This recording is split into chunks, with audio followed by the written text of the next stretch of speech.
अस्सलामुअलैकुम, मैं हूँ फाजिया सज्जाद। आप देख रहे हैं ब्रेकिंग न्यूज। चैनल को पसंद करने का बहुत शुक्रिया। चैनल के हवाले से बताती चलूँ, ब्रेकिंग न्यूज पर आप देख सकते हैं हकीकत पर मबनी न्यूज, रिपोर्ट्स और तज्जिए। हमारी आज की रिपोर्ट भी बहुत अहम है। रिपोर्ट की जानिब मूव करने से पहले हमेशा की तरह वही रिक्वेस्ट, अगर आपने अभी तक चैनल को सब्सक्राइब नहीं किया तो प्लीज पहले चैनल को सब्सक्राइब कर लें और साथ लगे बेल आइकॉन को जरूर क्लिक कीजिए ताकि आने वाली लेटेस्ट वीडियोस आप तक पहुंच सके। हमारी आज की रिपोर्ट ड्रग माफिया के हवाले से है। हम पाकिस्तानी जो सेल्फ मेडिकेशन की एक्सपर्ट कौम है, हम किस तरह ड्रग माफिया के शिकंजे में है। क्या वाकई ड्रग माफिया हमें कंट्रोल कर रहा है? इसी बारे में बात करेंगे आज की इस रिपोर्ट में। तो चलते हैं अपनी रिपोर्ट की जानिब।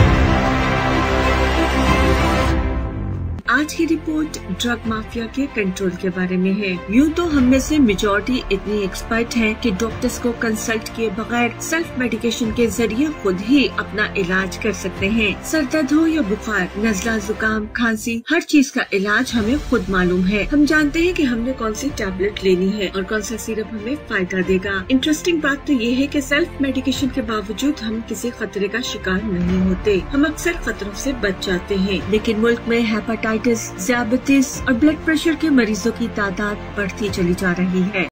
कोरोना के आने के बाद से अस्पतालों की ओपीडी बंद कर दी गई। इमरजेंसी वार्ड में भी कोई रश नहीं। हार्ट अटैक, ब्लड प्रेशर, फालिज और इस टाइप के केसेस भी अचानक कम हो गए हैं। अचानक ऐसा क्या हो गया है कि इन अमराज में मुब्तला लोगों की तादाद कम हो गई है। यहाँ तक कि डेथ रेट और तदफीन का अमल भी घट कर रह गया है। क्या कोरोना ने दूसरी तमाम बीमारियों पर काबू पा लिया है या फिर कोरोना ने इन तमाम बीमारियों को तबाह कर दिया है? क्या ऐसा मुमकिन है? ऐसा कैसे हो सकता है कि एक वबा बाकी सब बीमारियों को खत्म या कम कर दे? अब इसका दूसरा रुख देखते हैं। क्या यूँ महसूस नहीं होता कि बीमारियों को ड्रग माफिया ने जानबूझकर खतरनाक साबित किया है? जब से कॉर्पोरेट हॉस्पिटल्स और टेस्ट लेबोरेटरीज वजूद में आई हैं, बीमारियों में इजाफा होता चला जा रहा है, तबाही बढ़ती चली जा रही है। मामूली बुखार, खांसी, नजला, जुकाम में भी हजारों रुपए के टेस्ट कराए जाते हैं और किसी मखसूस लेबोरेटरी में रेफर किया जाता है। छोटी छोटी मामूली बीमारी पर ऑपरेशन हो जाते हैं। थोड़ी सी तकलीफ में जिस्मानी अजाब पेवंद किए जाते हैं या फिर निकाल कर फेंक दिए जाते हैं। मरीजों को आईसीयू में शिफ्ट कर दिया जाता है। शायद खौफ में मुब्तला कर इलाज किया जाता है। नॉर्मल डिलीवरी केसेस ना होने के बराबर है। अब बच्चे भी ऑपरेशन से ही पैदा होते हैं। जरा गौर कीजिए ऐसी बीमारियों के बारे में कि जो बहुत कॉमन हो चुकी है। इनमें सबसे ज्यादा खतरनाक डायबिटीज या ज़ियाबतीस को कहा जाता है, जिसे उर्फ़े आम में शुगर भी कहते हैं। नाज़रीन, WHO का स्टैंडर्ड ज़ियाबतीस के लिए 200 है। अगर मशीन ने 200 पॉइंट्स शो किए हैं तो आप शुगर में मुब्तला हैं। लेकिन पाकिस्तान में मेडिकल ऑफिसर्स की मेजॉरिटी इसे 140 यानी 140 पे फिक्स कर चुकी है और ज़ियाबतीस का शिकार 80% लोग मेटफॉर्मिन खाने पर मजबूर हैं। चुनाचे वो पाकिस्तानी के जो WHO के स्टैंडर्ड के मुताबिक तो ज़ियाबतीस की ज्यादती का शिकार नहीं, लेकिन ड्रग माफिया की वजह से उन्हें मेटफॉर्मिन खानी पड़ती है, जिसकी सालाना सेल 1 अरब रुपए से जायद है। ज़ियाबतीस को कंट्रोल करने के लिए मेटफॉर्मिन खाई जाती है, लेकिन इससे ब्लड प्रेशर, सांस, मेदे और दिल की बीमारियां बढ़ने लगी हैं, जबकि कोलेस्ट्रॉल और यूरिक एसिड की अद्वियात भी उम्र भर के लिए फिर साथी बन जाती हैं। सरकारी अस्पताल हो या फिर प्राइवेट क्लिनिक्स, मरीजों की एक बड़ी तादाद अपनी बारी का इंतजार करती रह जाती है, लेकिन मेडिकल रैप या ड्रग माफिया के नुमाइंदे अंदर डॉक्टर के पास मीटिंग के लिए पहुंच जाते हैं। फी जमाना ये सिलसिला बहुत जोर पकड़ चुका है। गुज़िश्ता 2 दिहाइयों में मेडिकल रैप्स के जरिए बहुत कुछ एडजस्ट किए जाने का इंकशाफ भी हुआ है। डॉक्टर्स वही दवाइयाँ रिकमेंड करते हैं जो कि मेडिकल रैप्स उन्हें देकर जाते हैं और इसके बदले में उन्हें न सिर्फ कमीशन बल्कि पाकिस्तान में दीगर सहूलियात के साथ साथ गैर मुल्की ट्रिप विद फैमिली भी दिया जाता है। जबकि ज़ियाबतीस या शुगर या फिर डायबिटीज जो भी इसे कह ले, ये सिर्फ लाइफस्टाइल की बीमारियां हैं। जी हाँ, अगर हम अपना लाइफस्टाइल बदल लें तो इन बीमारियों का खात्मा कर सकते हैं, वरना ये बीमारियां और ड्रग माफिया मिलकर हमें कब्र तक पहुंचा के ही रहेंगी। WHO का स्टैंडर्ड ज़ियाबतीस के लिए 200 यानी 200 है, लेकिन पाकिस्तान में तकरीबन हर जगह ये 140 फिक्स किया गया है। तजुर्बा करके देखा जा सकता है कि हमारी बॉडी कौन से स्टैंडर्ड की डिमांड करती है। वो लोग जिन्हें 140 पर आपकी शुगर बढ़ी हुई है कह दिया जाता है, वो 2 घंटे के बाद शदीद कमजोरी का शिकार हो जाते हैं, जबकि 200 ज़ियाबतीस रखने वाले 6 घंटे तक काम कर सकते हैं। अगर 200 से जिस्मानी दर्द और पेशाब की कसरत हो तो ये प्रोटीन की कमी की अलामत है। लिहाजा ग़िज़ा में तब्दीली करनी चाहिए और प्रोटीन वाली ग़िज़ा ज्यादा लेनी चाहिए, न कि अद्वियात। प्रोटीन में हम मछली का इस्तेमाल कर सकते हैं जो कि बेहतरीन है, लेकिन याद रखिए फ्राइड फिश यानी तली हुई मछली नहीं खानी। अगर डायबिटीज 200 तक पहुंच गई है तो फिर 1 पाव के करीब बकरे का गोश्त खाया जा सकता है या 4 से 5 अंडे उबले हुए, लेकिन उस सूरत में कि अंडों या गोश्त से पहले फ्रूट अपने वजन के मुताबिक लिया हो। पूरी दुनिया में इसका एक बेहतरीन पैमाना है जो कि पाकिस्तान में सिरे से राइज नहीं है, बल्कि पाकिस्तान में तो इस बारे में कभी बात ही नहीं की गई। इसे वजन का पैमाना कहा जाता है,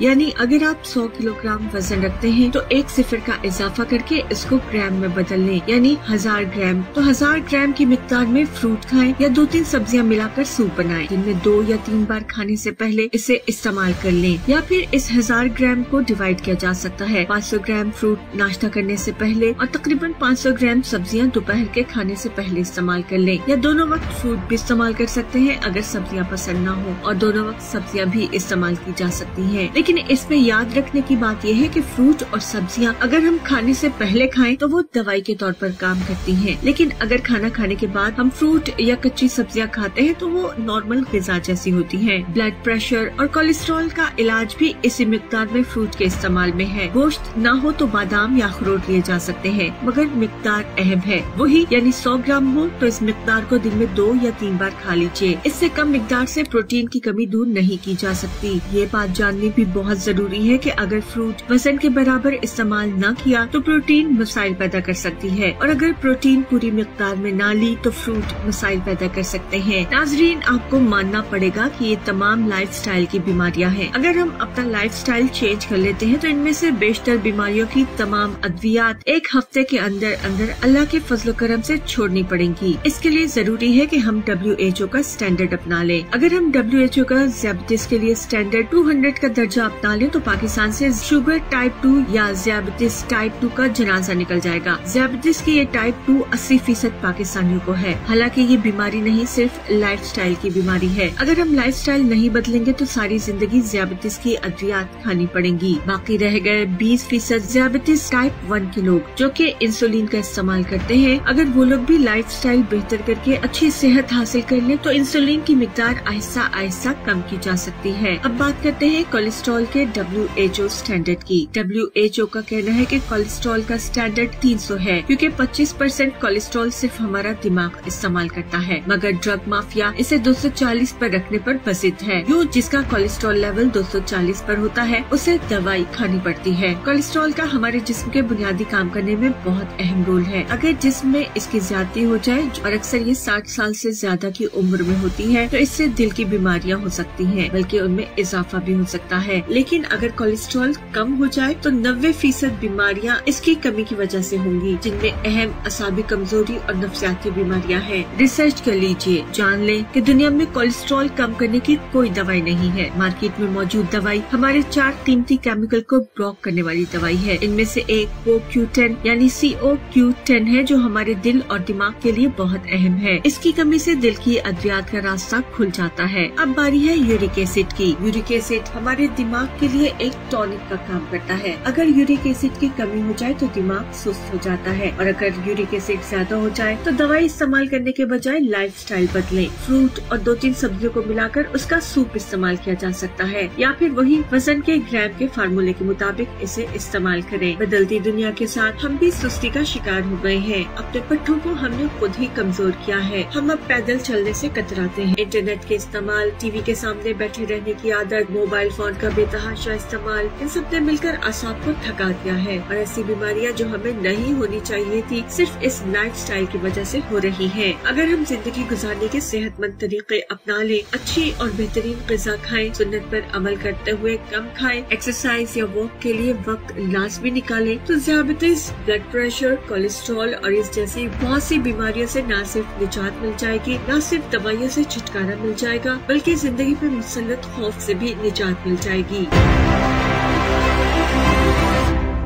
ये थी हमारी आज की वीडियो। उम्मीद है आपको वीडियो पसंद आएगी और इन्फॉर्मेशन में भी इजाफा होगा। वीडियो पसंद आए तो इसे लाइक और शेयर जरूर कीजिएगा। अपनी राय का इजहार जरूर करें क्योंकि आपकी राय बहुत अहम है। कमेंट बार में जाकर अपनी राय का इजहार कीजिए और साथ पाकिस्तान जिंदाबाद, पाक फौज जिंदाबाद जरूर लिखिएगा। मुझे यकीन है हम फैमिली की तरह ऐसे ही जुड़े रहेंगे। अपना ढेर सा ख्याल रखिएगा। मुझे दीजिए इजाजत। अल्लाह हाफिज।